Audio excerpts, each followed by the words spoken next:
Hi guys, good evening and welcome back once again to the EdWord. I'm your host Eddie, and in tonight's video, this one is long overdue.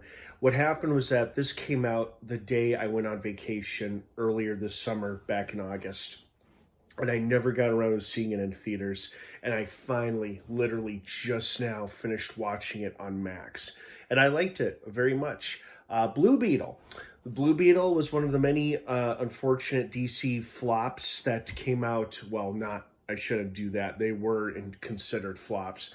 I think, unfortunately, Blue Beetle was as well. But critically, it was fairly well received, I think. Like, the general consensus was thumbs up rather than thumbs down. But I liked it very much.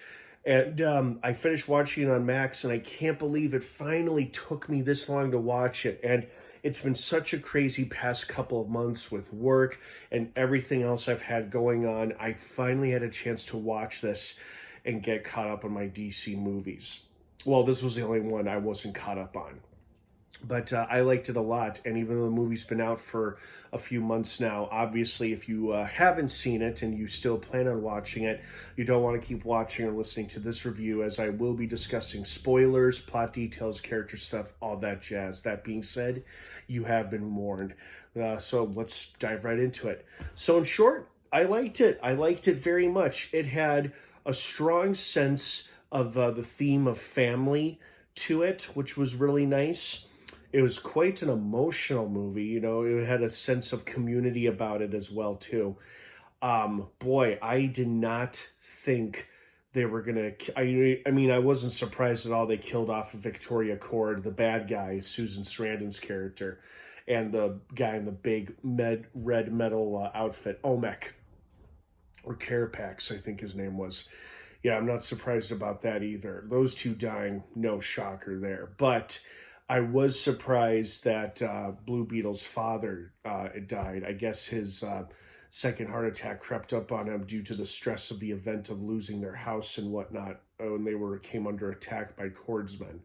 So that was sad. I didn't like seeing that. You know, that made me sad. But it also showed you the movie wasn't playing around either. Like, it introduced high stakes, and it's going to keep those high stakes.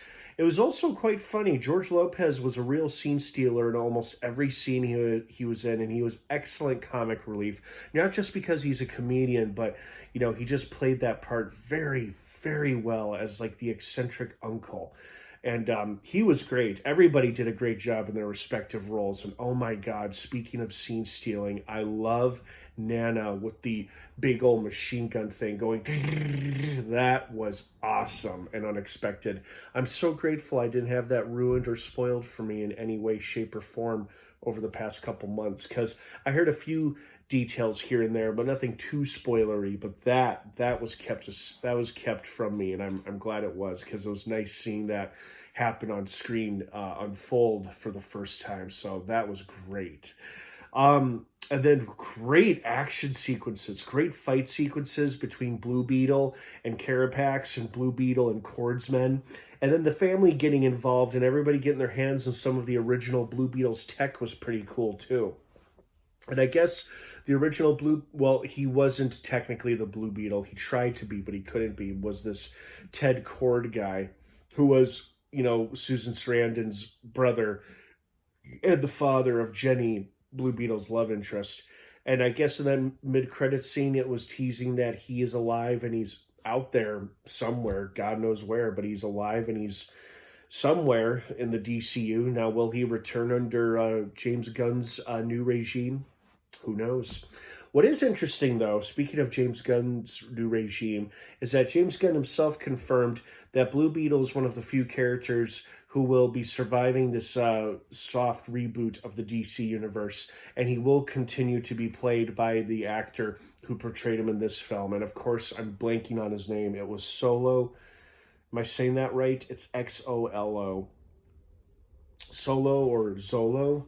Was it? Oh, damn it. Okay, his first name is Zolo. He's from Cobra Kai. That's what most people know him from. Anyway, he will continue to play Blue Beetle moving forward in whatever DC property they want him to. So That's cool. That's great. You know, he did a great job. He looked great. His suit was awesome.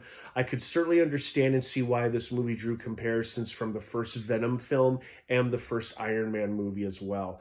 That was no surprise there, but I still liked it. I enjoyed it quite a bit. It was very exciting, very family and character driven, emotional at parts. Like we got the unexpected backstory with Carapax and his trauma, and and how Blue Beetle spared his life because of that, and then he ends up being the one to take out Cord, which was very fitting, and her whole army of Omex.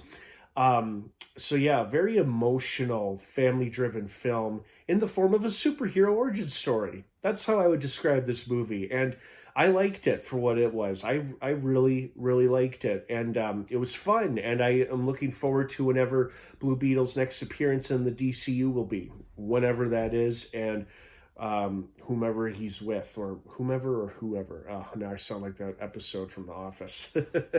But yeah, in short, I enjoyed this movie a lot, and it wasn't one of my favorite DC films, but it definitely had a lot of heart and conviction to it, and I admire it for that. And I hope, like I said, we see more of these characters, not just Blue Beetle, but more of his family as well, because if Blue Beetle is making that jump from one universe to another, or the reboot to another, his family probably will too, I hope. Or at least Uncle Rudy. Let Uncle Rudy be part of the new DCU, James Gunn. All right, guys, thanks for watching. I hope you enjoyed this movie as much as I did. If you're here, you've probably already seen it and you have liked it and you're listening to this review because you want to hear my opinion on it, or you just like hearing me talk. But yeah, thank you for watching. I hope you enjoyed this movie as much as I did. What did you think of it? I'd love to hear your thoughts and feelings on it. I'm so sorry this is such a delayed, overdue video, but I'm glad I finally did it. So thanks for bearing with me. Have a wonderful rest of your night. Blue Beetle is currently streaming on Max. No word as to when we may get a sequel or when he may appear next in the DCU. I guess you just got to stay on your toes and keep your ears open. So have a good one, everyone. Thanks for watching. And of course, until next time, may the force be with you.